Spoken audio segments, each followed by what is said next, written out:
Every nanny quit the alien palace. Then the human janitor made the queen smile again. The Zarvian royal palace floated above the violet clouds of planet Zarva Prime like a crystal fortress, and its walls shimmered with colors that human eyes could barely process, but nobody inside seemed happy anymore.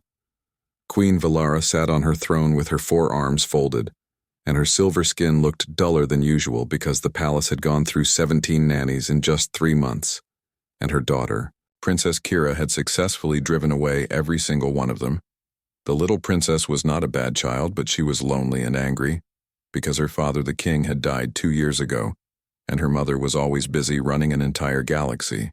And Kira expressed her sadness by creating chaos, and the Zarvian nannies, with their strict ways and cold efficiency, only made things worse.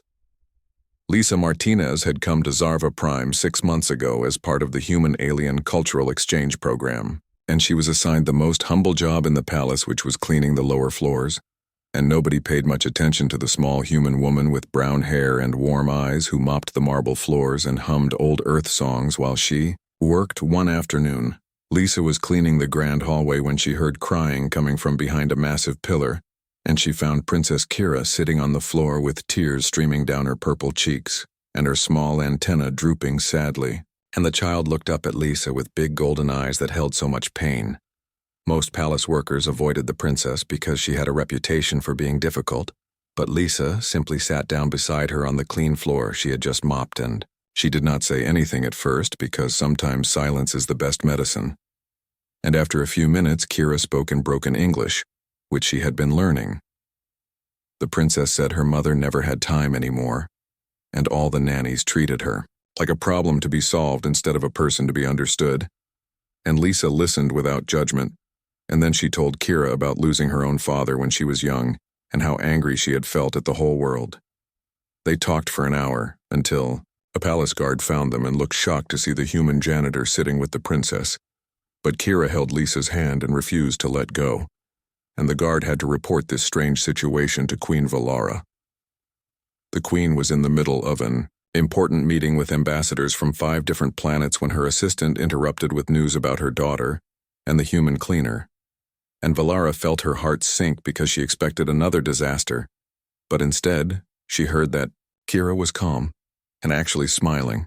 Valara dismissed her meeting immediately and rushed to find her daughter still holding hands with the small human woman, and the queen had not seen her child look so peaceful in months, and something inside her chest ached because she realized how much she had missed her daughter's happiness. Lisa stood up quickly and bowed in the Zarvian way when she saw the queen. But Valara was not interested in formalities, and she asked what Lisa had done to calm Kira, and Lisa simply said she had listened, because sometimes children just need someone to hear them. The queen studied this human with her warm eyes and gentle voice, and she made a decision that shocked the entire palace because she offered Lisa the position of royal nanny. And the palace advisors protested because Lisa was just a janitor with no formal training. But Valara silenced them with one look from her royal eyes. Lisa was nervous because she had never taken care of an alien child before, but she accepted because something about Kira's sadness had touched her heart, and she moved into the royal quarters the next day, and the palace staff whispered about the human who went from mopping floors to living in luxury. The first week was challenging because Kira tested Lisa constantly and she threw things and refused to eat and screamed in Zarvian. But Lisa remained patient, and she never raised her voice or threatened punishment like the other nannies had, and instead she found creative ways to connect with the young princess. Lisa taught Kira how to make paper airplanes from Earth, and they flew them from the palace balconies, and she told her stories about animals on Earth that made Kira laugh and wonder, and they played simple games that required no fancy toys. Just imagination and time. Queen Valara watched from a distance at first, because she did not want to interfere.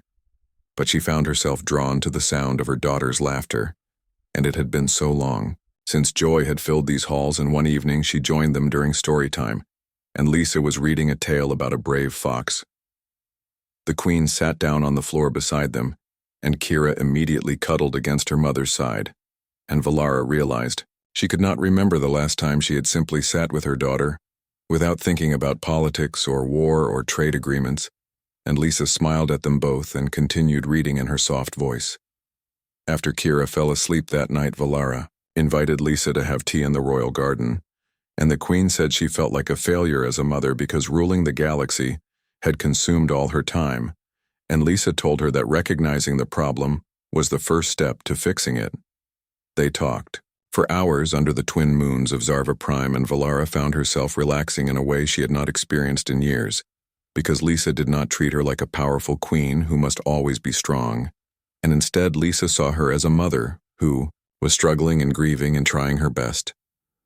Over the following weeks, something beautiful began to happen in the palace, and Queen Valara started having breakfast with Kira every morning before her meetings, and Lisa helped them plan special activities like painting or gardening in the palace greenhouse, and the three of them formed an unlikely family. The palace staff noticed the change immediately, and the queen smiled more often, and her silver skin regained its natural glow. And Princess Kira stopped causing trouble because she no longer needed attention through chaos, and the servants whispered that the human janitor had performed a miracle. Lisa never forgot her humble origins, and sometimes she still cleaned things out of habit, and one day the queen found her scrubbing the floor of the royal dining room, and Valara asked why she was doing servant work when she was now part of the royal household, and Lisa said that all honest work has dignity. This simple statement moved Valara deeply because in Zarvian culture there was a strict hierarchy, and the queen had never considered that a janitor could be just as valuable as an ambassador, and she began to see her entire kingdom through new eyes, and she started making changes to improve conditions for all workers. Lisa's influence spread beyond just the royal family, and she befriended the kitchen staff and the guards and the gardeners, and she treated everyone with the same kindness, regardless of their position, and slowly the whole palace became a warmer, more welcoming place.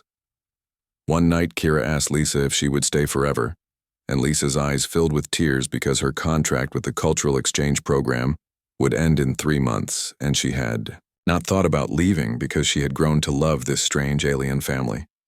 But the rules were clear.